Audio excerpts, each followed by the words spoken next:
Since we're barreling towards E3 season with reckless abandon, I'm reminded that I hate leaks with every fibre of my body. Not the vegetable, they're really delicious. It's an interesting point to focus on, but every time some juicy information is made public ahead of time, the surprise I feel at that moment is always tainted by disappointment. This is not how the news should have been broken. I probably value surprises more than most people because I see the effort and the preparation that goes into them in order to create the most potent response. If you are genuinely surprised by something, you will remember that moment for some time to come. The idea of a surprisingly good video game has been kicking around in my head for a while now because the public has always been quick to judge a game on face value. We're busy people, so if a game isn't immediately interesting, then we move on. The idea that we might be horrendously wrong is fucking awesome.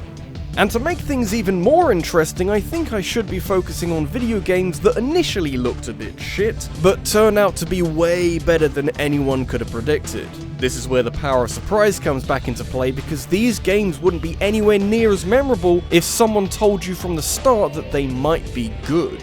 Having low expectations will work wonders. I like to think that's the mantra my viewers have been using all this time.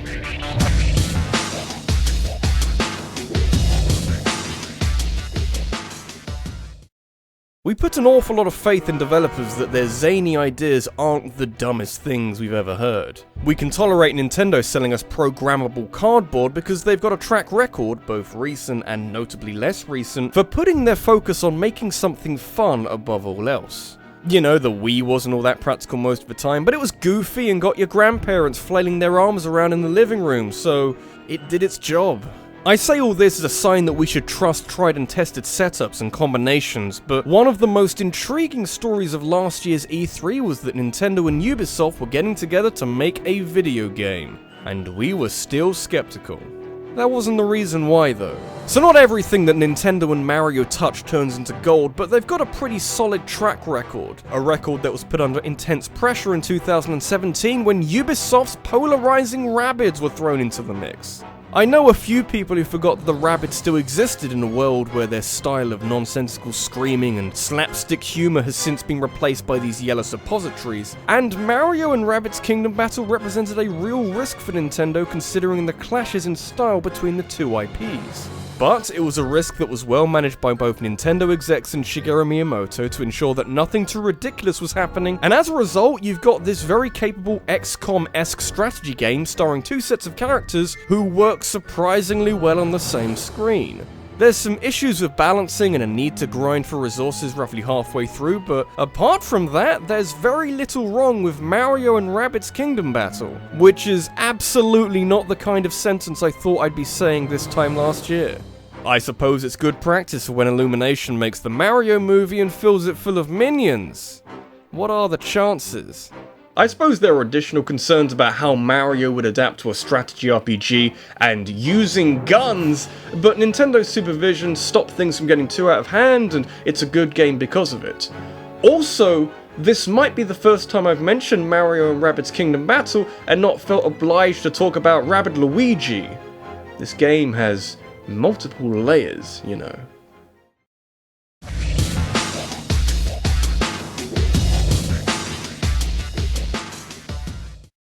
In the grand scheme of video games that have an unexpectedly high level of quality to them, expectations are rarely lower than they are with games based on movies.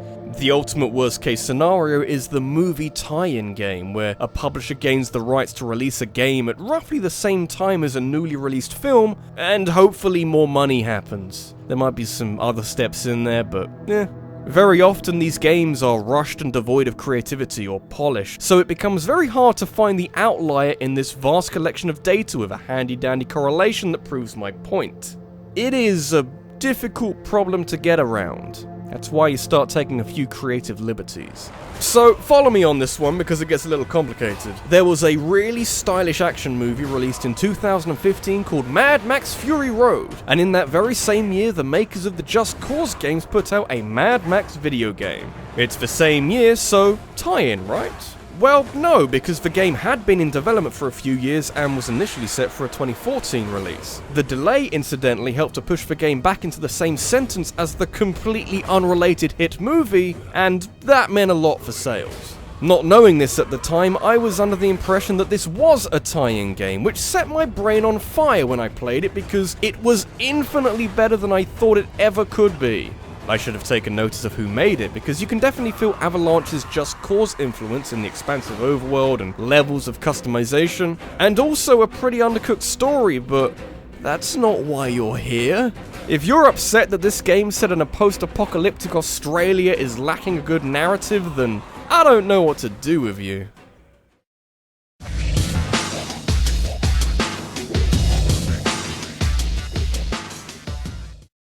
You can boil most games down to a simple, easy to understand premise. This doesn't really change much and does more to undercut the unique features than anything else, but it's fun to see complex video games summarized by just a couple of words.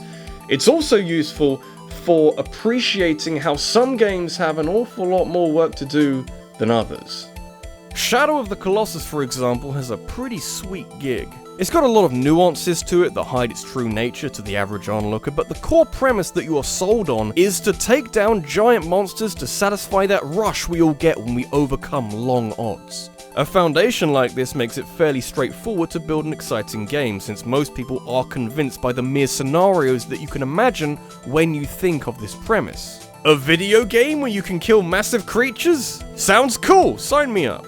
However, we have seen numerous games made from slightly crazier ideas that don't immediately sound like something you'd want to experience. A courtroom simulator where you play as a lawyer who has to solve mysteries? That sounds fucking stupid! Which I think is part of the reason why Phoenix Wright Ace Attorney could never have come about from the mind of a Western developer. There's too many tried and tested ideas for games out there to ignore all of them in favour of a quirky courtroom visual novel. Capcom took the plunge and put people in charge who knew what they were doing, and wouldn't you know it, Ace Attorney is surprisingly good. To be specific, it's surprisingly engaging. Uncovering the lies of witnesses and successfully solving a case is something that never gets old, even at the low points in this now very successful franchise. Occasionally, you do need a game or a series of games to come along and show people what can be done with limited graphics and a premise that doesn't immediately lend itself to rampant creativity. Or we could just make shooters until the market is so oversaturated that you can't tell them apart from each other. You're not going to have that problem here.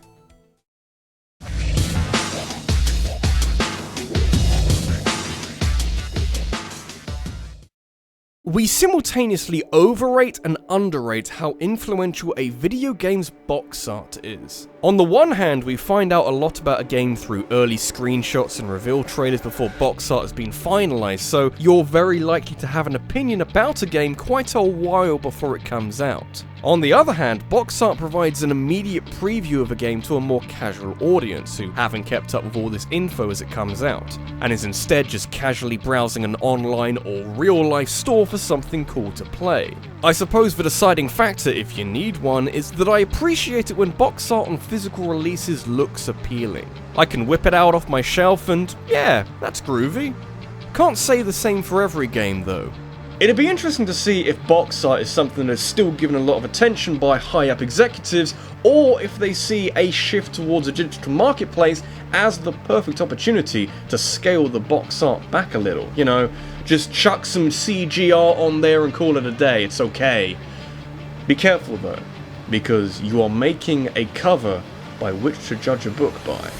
I like to think we've all learned something from 2016's version of Doom, because the vast majority of the internet took one look at the official reveal of the box art and, I guess understandably, collectively shrugged their shoulders. At the whole game, really. It was a little strange since we'd already seen some pretty awesome looking trailers, but this super generic, piss-coloured box art seemed to be paving the way to the type of cookie-cutter FPS that this franchise had been struggling with for a while. I doubt this was done deliberately, but it did temper expectations for Doom 2016 and allowed the hype to build slowly but effectively. Low levels of anticipation meant that many people were genuinely surprised when this game showed so much respect for the original Doom's arcade style of gameplay in order to provide a similar level of enjoyment. You have one of these annoying reboots that carry the same name that is actually pretty close to home when you start with the comparisons. We seem to be doing that more and more recently, so I'm glad that Doom has shown the way. It isn't all about brand recognition.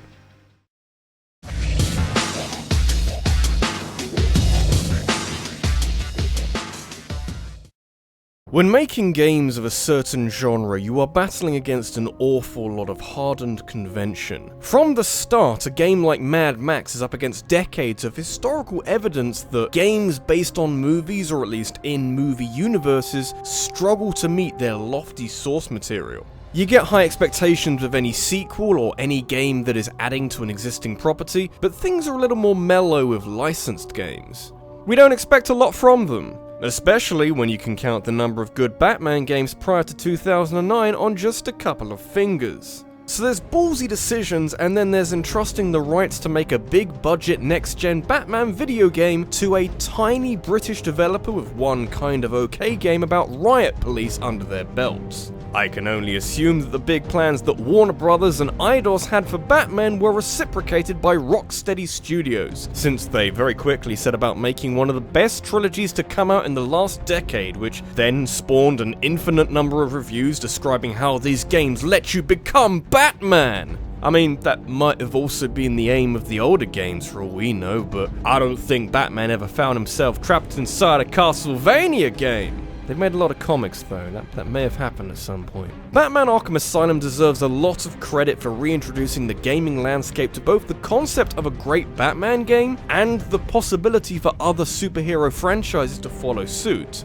Rocksteady put a deliberate focus on stealth to appeal to an existing market that eats that crap up for breakfast, and casually threw in one of the best combat systems of the lot for when things get a little hairier. This was added to by the recruitment of familiar voice actors for the characters, as well as working off a story written by someone who had previously written an avalanche of Batman comics in the past. Well, damn. You see what happens when you take these kind of games seriously? You guys had this figured out in 1989. What the hell took you so long?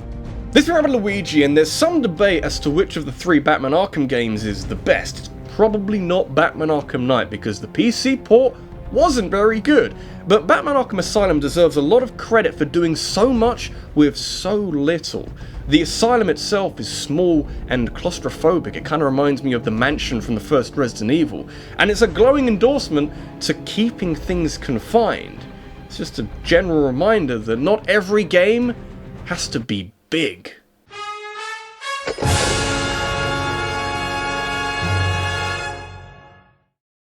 Have you got an idea that you'd like me to turn to a countdown? Let me know in a comment down below, and make sure you check out my Twitter, where I'll be turning the best submissions into a poll where you can then decide the best topic. Thanks for watching, and I'll see you in the next one.